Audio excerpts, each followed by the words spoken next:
जड आहे पोटन.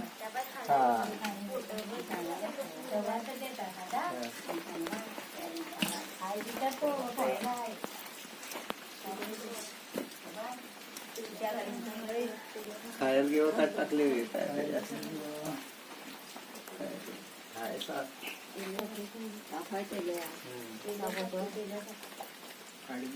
खालाय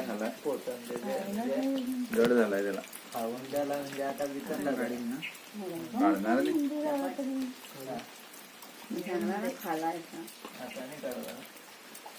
मी करतोय जोर त्याचा. हो अजून धरलाय त्या हा तो आहे त्या पुढे गेलाय त्या म्हणून तो पडत नसतो मग त्याला आपण जपतीना नाही ओयास असते ना लगे टाकून पलतोय साप लगे टाकून पलतोय त्याच्या गल्याचं असते ना लगे उगतय आता तो मग साप हा असा ते दिसू जे दारासे मी देवली पाय दिवस